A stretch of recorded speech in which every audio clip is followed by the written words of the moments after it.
tugas modul 3.1 yaitu tentang pengambilan keputusan berdasarkan nilai-nilai kebajikan.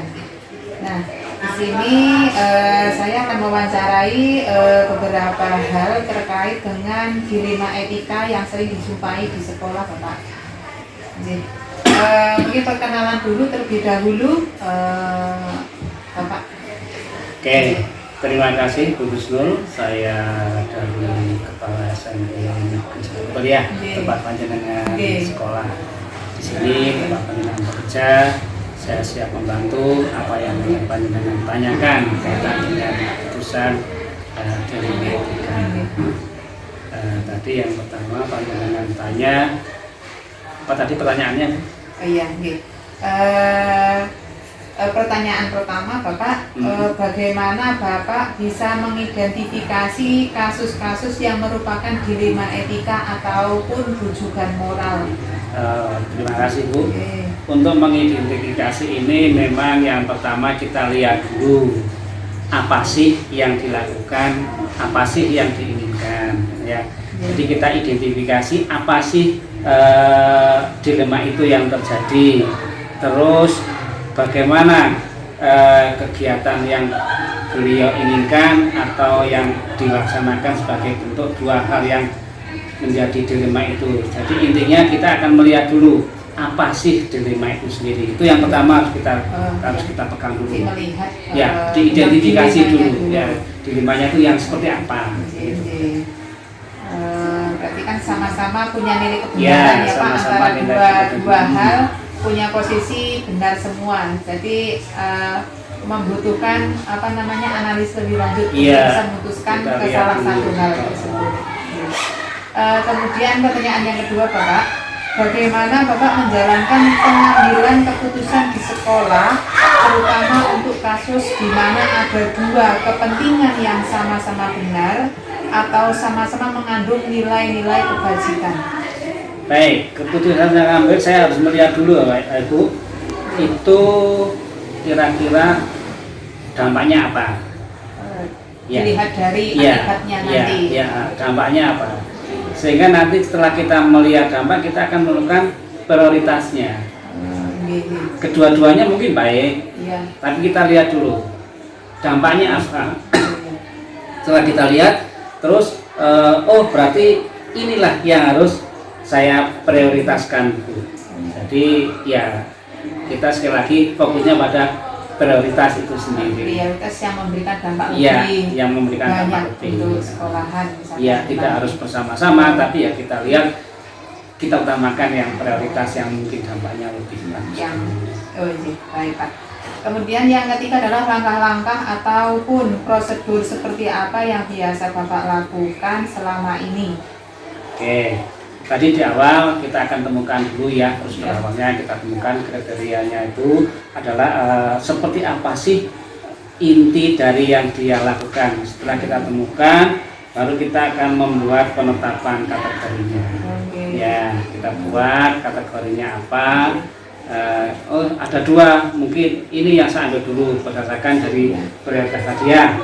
Kemudian setelah itu kita akan membuat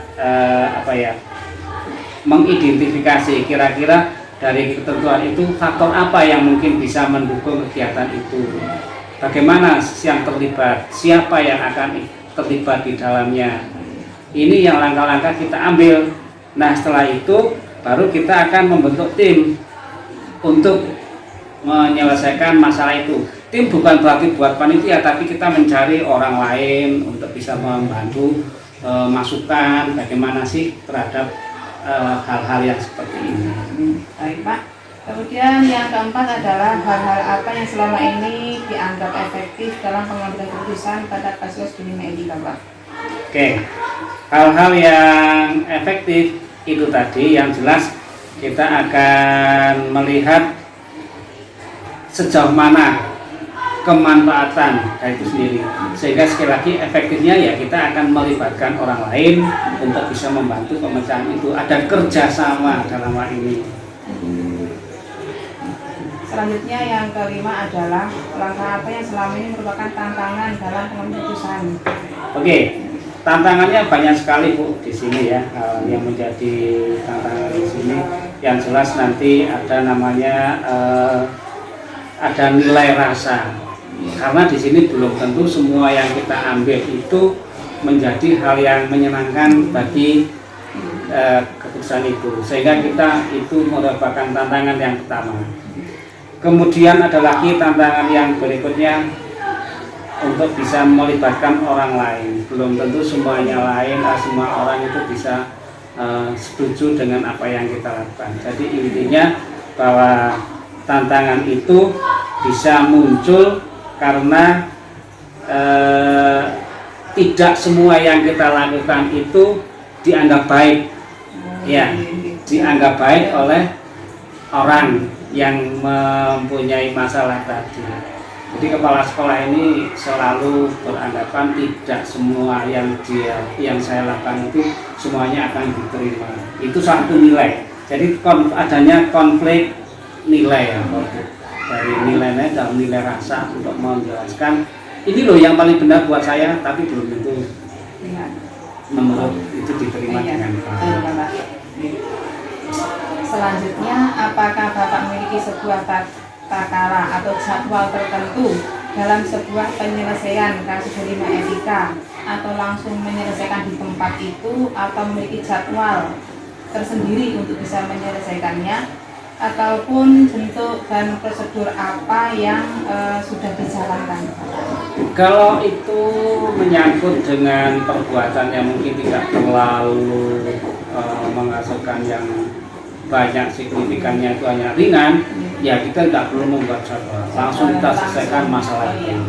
Namun jika dua kepentingan itu yang mungkin harus memakan waktu yang banyak, ya kita ambil waktu, katakanlah dengan tempo, dengan secara spesifik dikatakan jadwal juga boleh, tapi hanya mungkin tenggang waktu yang kita laksanakan. Ketika itu kasusnya mungkin yang agak luas dampaknya dan sebagainya, melibatkan orang di luar, kan bisa. Kasus-kasus itu tidak hanya terjadi di guru kita, tapi juga ini menyangkut orang luar. Nah, ini tidak bisa kita selesaikan dalam waktu yang singkat, tapi harus ada step-stepnya harus kita lakukan. Ya, jadwalnya seperti apa, ya kita kesepakatan dari yang kita hadapi itu sebenarnya.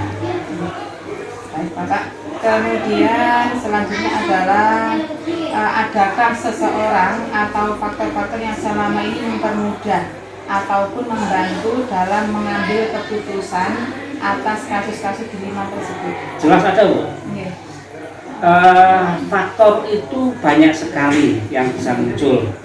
Ada yang dikatakan faktor itu faktor internal, artinya dari kita pribadi sendiri dengan panjenengan sebagai contoh ya, sebagai pembawa kepentingan.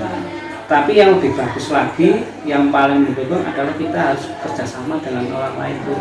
Bisa, kalau kepala sekolah ya bisa mungkin dengan pembantu pimpinan yang lain sebagai sebuah tim. Ketika ada dilema seperti itu, apakah ini menyangkut dengan orang luar atau dengan insan pribadi, maka ini harus alangkah baiknya saya pribadi selalu mencari teman untuk bertukar pikiran bagaimana mengatasi masalah dilema etika itu ya Pak ya.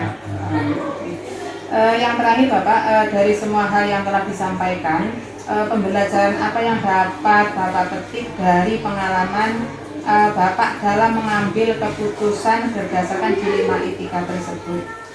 Yang jelas pengalaman ketika menghadapi sesuatu jangan berusaha-usaha. Yang pertama dulu, jangan berusaha. Tapi dilihat dulu seperti apa sih dilema itu, diidentifikasi dulu. Jadi ketika mengambil keputusan jangan langsung itu, tapi kita lihat dulu. Kemudian yang kedua, jangan pernah bekerja sendiri. Tim buatlah tim pembantu yang lain untuk bisa memecahkan masalah.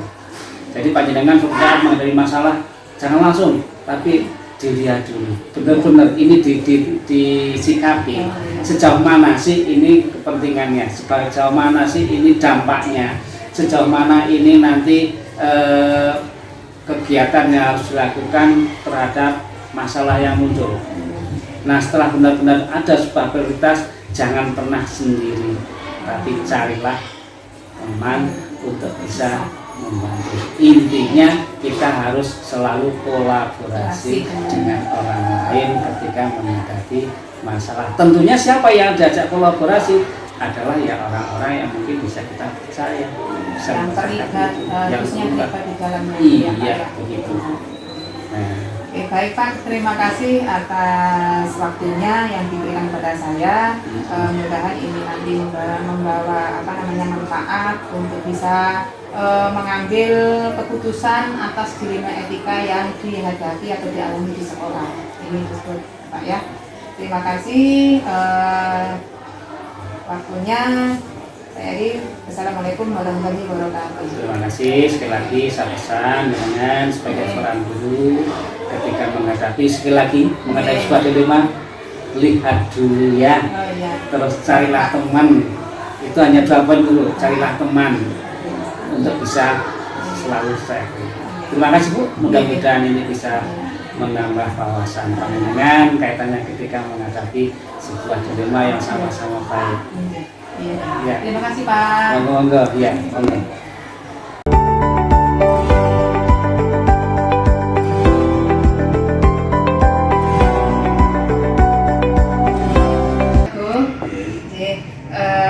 Mohon maaf, ini saya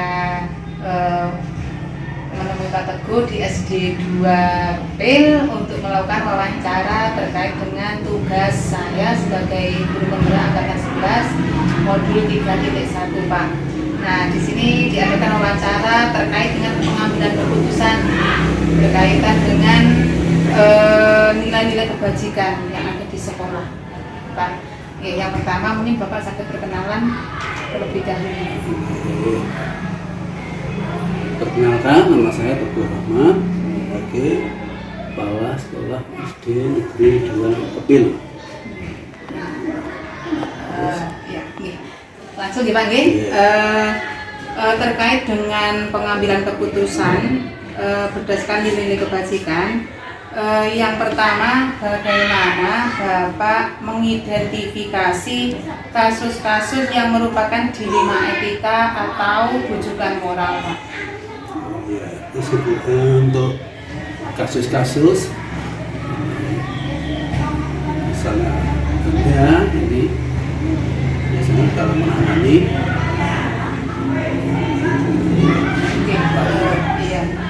misalnya ini seperti yang kemarin saya alami ini adalah perpisahan untuk kelas 6. Nah, ini dari sekolah ini merencanakan dibuat sederhana mungkin. Oh iya. Tapi perpisahan ya, perpisahan hanya sekedar adalah karena dari aturan dinas kan kalau wisuda itu nggak boleh terlalu berlebihan ya, tak berlebihan. Nah dari sekolah tuh merencanakan ya sederhana mungkin barangkali berkesan dengan siswa teman-teman itu kelas di halaman sekolah. Tetapi wali siswa ini menghendaki diadakan. Jadi Bapak dengan ya saya serahkan sepenuhnya dengan wali murid ya. Wali murid pokoknya mau seperti apa silakan.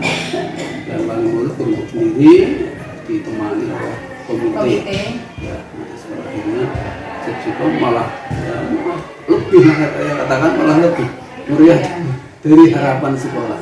Sebenarnya harapan sekolah itu ya hanya menggulas jabatan tapi sederhana.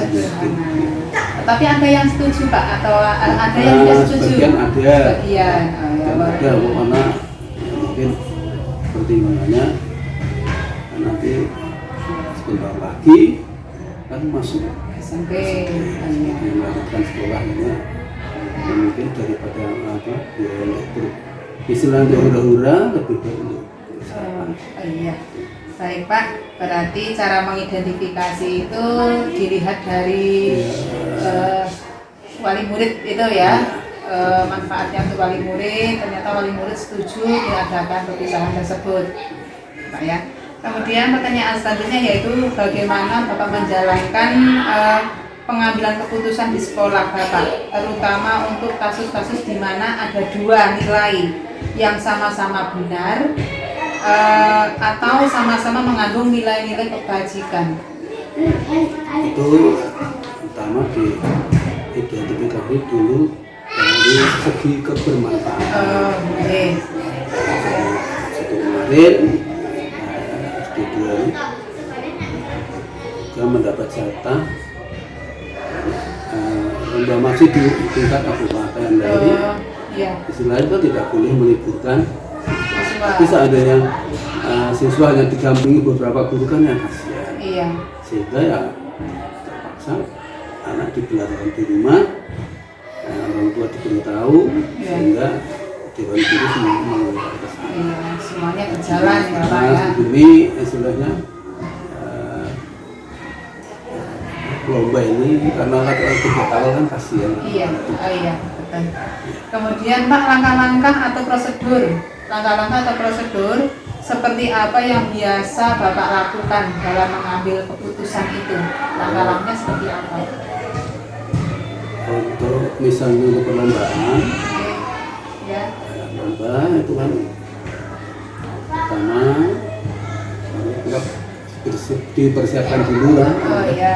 Dari lomba-lomba, kemudian kalau ada yang misalnya lomba sudah berlangsung, ada yang mewakili atau mungkin di tingkat kecamatan ini biasanya saya bagi pembagian dalam mengawal anak atau Membimbing. sehingga nanti semua berjalan, jadi tidak ada istilah ireng. Oh iya, betul. Ada pembagian sehingga nanti semua berjalan. Membagi tugas ya Pak ya, sehingga kegiatan atau keputusan diambil itu bisa dengan lancar. Oke, kemudian Bapak, hal-hal apa yang selama ini dianggap efektif bagaimana Pak? Itu yang dianggap yang efektif dalam mengambil keputusan, mungkin anak ini saya tidak langsung dari saya, monggo yang dari mungkin dari luar guru ada lebih baik, monggo. Oh iya. Berarti berkolaborasi, berdiskusi dengan dewan guru ya Pak? Iya, tidak dari fulus dari saya. Tidak Kadang memutuskan sendiri langkah-langkah tersebut. Ide-ide yang baik itulah. Iya, jadi saling kolaborasi ya dalam mengambil keputusan suatu Istilahnya kita kegiatan. itu satu keluarga, Iya. kita sehingga semua mau dari kita untuk kita. Oh iya, betul sekali Pak. Kita bersama. Oh, iya. Ya, selanjutnya Pak, hal-hal apa yang selama ini merupakan tantangan dalam mengambil keputusan dalam dilema etika itu? Tantangannya bagaimana dalam mengambil keputusan ketika ada kasus dilema etika itu? Kadang-kadang saya rasakan di untuk perlombaan itu kan butuhkan biaya yang banyak. Iya. Sementara dari bos Dan sekolah tidak istilahnya tidak bisa digunakan digunakan untuk kegiatan itu. padahal tuntutan dari atas pokoknya semua harus Ikut. wisata. Ini kadang-kadang ya agak sulit. Jadi tantangan ya, Tantangan. ikut apa tidak? Mau narik pada awal ini juga ikutnya sudah istilahnya punten. Iya. Jadi kadang-kadang saya juga hanya besar itu ya seperti menggunakan uang yang ada. Itu kan iya. ada Jumat amal dan Jumat amal sebagainya bisa lah. digunakan. Ini kan ya seperti kemarin ada kegiatan pramuka itu saya Iya. terus terang minta Iya. pada siswa Baik. tidak berupa uang tapi ini yang pasti berupa Barang. beras. Oh, jadi. Bisa membantu. Jadi itu antisipasi karena kalau uang terus kan ya Tidak bisa tidak. ya Di sudah samping lapor bupati ini iya, di samping tantangan berupa anggaran, apakah ada tantangan lain ketika Bapak mengambil suatu keputusan? Rasanya seperti apa ketika ambil keputusan, tantangannya selain anggaran? kadang-kadang ini ya bertentangan dengan hati nurani, benar, tidak tapi- enak, tidak nyaman iya, ya Pak. tapi gimana lagi? Iya, itu memang Kadang-kadang dari atas realitas. tuntutan seperti ini tapi iya. dari atas dan merasa apa istilahnya mengambil kebijakan ini harus bisa menggunakan dana ini ya ini kan kadang-kadang kadang-kadang ada sangat Iya. Rasa nggak nyaman, tidak enak ya Iya. Pak. Itu naluri memang kalau di lima etika itu kadang kita pakai seperti itu. Tapi kita harus tetap mengambil suatu keputusan yang memberi manfaat untuk skala prioritas, Pak. Kemudian Pak, ketika mengambil sebuah keputusan, apakah Bapak memiliki sebuah jadwal tertentu dalam sebuah penyelesaian kasus di lima etika? Apakah langsung menyelesaikan di tempat ketika punya di lima etika menyelesaikan di tempat atau memiliki jadwal khusus untuk menyelesaikannya? langsung Biasanya langsung di tempat, berkoordinasi dengan semua rekan guru yang berkepentingan di dalamnya, begitu Pak. Pernah melakukan keputusan tapi tidak langsung di tempat? Sudah pernah? Belum. fungsinya. Ketika mengambil suatu keputusan tapi tidak langsung seketika saat itu. Oh ya kadang-kadang kan dipelajari dulu, Oh, dipelajari setelah itu dulu. mungkin bisa baru memutuskan. Oh, iya dikaji dulu Iya, ya, tidak dikaji. dijadwal tapi Oh, iya. kalau ada masalah berarti langsung kadang langsung bisa diputuskan. Tidak Kalau terjadwal ya, tapi dikaji ya. terlebih dahulu. Dan kalau ini kan dikasih sehingga Keputusan yang paling tepat Iya. dan baik untuk semuanya ya Pak ya. Kemudian Pak, adakah orang atau seseorang atau faktor-faktor apa yang selama ini mempermudah, yang membantu dalam mengambil keputusan dalam dilema etika itu? Adakah orang yang membantu atau faktor apa? biasanya saya dari guru kelas itu. Oh, dari guru kelas, berarti semua guru ya Pak ya? Iya, kan dari kelas itu ada Iya. permasalahan. Oh, iya. Jadi, otomatis yang bisa, yang tahu persis kan guru Wali kelas. kelasnya. Iya, wali kelas. Oh, berarti tentu ada yang bantu ya Pak Iya, dalam iya. mengambil suatu keputusan. Iya. Yang terakhir Pak, dari semua hal yang sudah disampaikan, pembelajaran apa yang dapat Bapak petik dari pengalaman Bapak saat mengambil keputusan dilema etika? Iya. Pembelajaran apa yang dapat Bapak petik dari keputusan dari dilema etika itu? Pembelajaran Iya. ambil kata saya dapat Ya. dijadikan istilahnya itu sehingga ada masalah ya kita Iya. segera berkolaborasi Iya. dan misalnya menyangkut orang banyak ya kita mungkin dengan wali siswa Oh, atau iya. orang-orang yang berkompetensi. Berarti lebih rutin untuk bisa berkoordinasi ya dengan guru wali kelas Ya. atau orang-orang yang berkepentingan di dalamnya yang berdasarkan yang terbaik.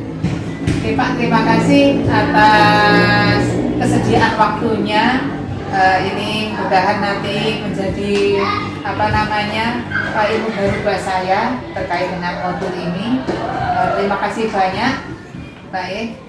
Saya wassalamualaikum warahmatullahi wabarakatuh. Terima kasih Pak.